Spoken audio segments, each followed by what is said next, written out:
വിശുദ്ധ മരിയ ഫൗസ്തീനായുടെ യേശുദർശനം. ഒരു നാളിൽ നീ വരുമോ നാഥ, എൻ കുടിലിൽ അന്തിയുറങ്ങാൻ.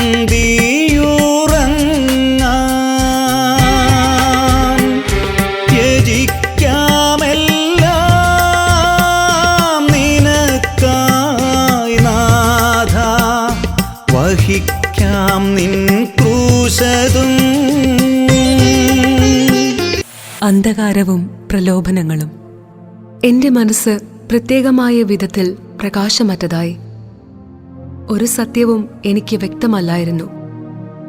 ദൈവത്തെപ്പറ്റി ആളുകൾ സംസാരിക്കുമ്പോൾ എൻ്റെ ഹൃദയം പാറ പോലെ കഠിനമായി അനുഭവപ്പെട്ടു.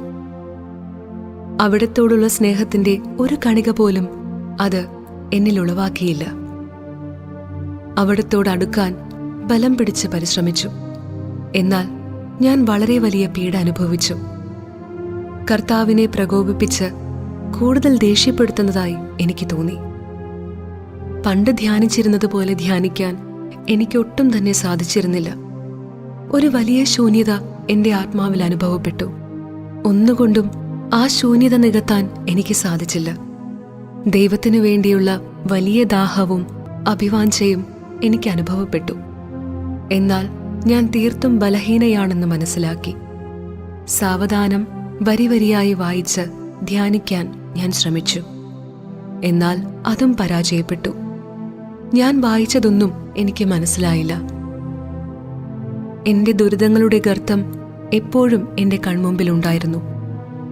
ഏതെങ്കിലും ആത്മീയ കാര്യങ്ങൾക്ക് ഞാൻ ചാപ്പലിൽ കയറുമ്പോഴെല്ലാം എനിക്ക് കൂടുതൽ പീഡകളും പ്രലോഭനങ്ങളും അനുഭവപ്പെട്ടിരുന്നു. ഒന്നിൽ കൂടുതൽ പ്രാവശ്യം ദിവ്യബലിയുടെ സമയം മുഴുവൻ എന്റെ അധരങ്ങളിലേക്ക് കടന്നുവരുന്ന ദൈവദൂഷണപരമായ ചിന്തകളാൽ ഞാൻ വിഷമിച്ചു. വിശുദ്ധ കൂദാശകളോട് എനിക്ക് വെറുപ്പായി. ഒരു വിധത്തിലും അതിൽ നിന്ന് എനിക്കൊരു ഗുണവും ലഭിക്കുന്നില്ല എന്ന് ഞാൻ കരുതി. ഞാൻ അവ സ്വീകരിച്ചിരുന്നത് എന്റെ കുമ്പസാരക്കാരനോടുള്ള അനുസരണ മൂലം മാത്രമായിരുന്നു. ഈ കണ്ണടച്ചുള്ള അനുസരണം മാത്രമായിരുന്നു ഞാൻ സ്വീകരിക്കേണ്ട മാർഗം, എന്റെ രക്ഷയുടെ അവസാന ആശ്രയം. ഇതെല്ലാം ദൈവം അയക്കുന്ന പരീക്ഷണങ്ങളാണെന്നും ഞാൻ ആയിരിക്കുന്ന അവസ്ഥയിൽ ദൈവത്തെ അതൃപ്തിപ്പെടുത്തുകയല്ല, മറിച്ച് ഏറ്റവും തൃപ്തിപ്പെടുത്തുകയാണെന്നും ആ വൈദികൻ എനിക്ക് പറഞ്ഞു തന്നിരുന്നു. അദ്ദേഹം പറഞ്ഞു, ദൈവം നിന്നെ വളരെയധികം സ്നേഹിക്കുന്നതിൻ്റെയും അവിടത്തേക്ക് നിന്നിൽ നല്ല വിശ്വാസമുള്ളതിൻ്റെയും അടയാളമാണിത്.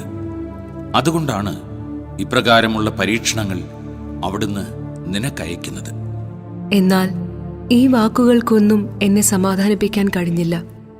അതൊന്നും എന്നെ സംബന്ധിച്ചുള്ളതായി എനിക്ക് തോന്നിയില്ല. ഒരു കാര്യം എന്നെ അത്ഭുതപ്പെടുത്തി.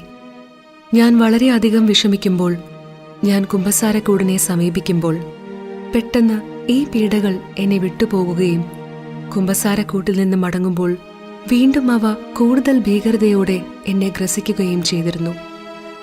ഇങ്ങനെ പലപ്പോഴും സംഭവിച്ചു. ആ സമയത്ത് ദിവ്യകാരുണ്യത്തിന്റെ മുൻപിൽ മുഖം നിലത്തു ചേർത്ത് വെച്ച് ഇപ്രകാരം ഞാൻ ഉരുവിട്ടുകൊണ്ടിരുന്നു: അങ്ങ് എന്നെ കൊന്നാലും ഞാൻ അങ്ങയിൽ ആശ്രയിക്കും. ഈ വ്യഥയാൽ മരിച്ചുപോകുമെന്ന് ഞാൻ കരുതി.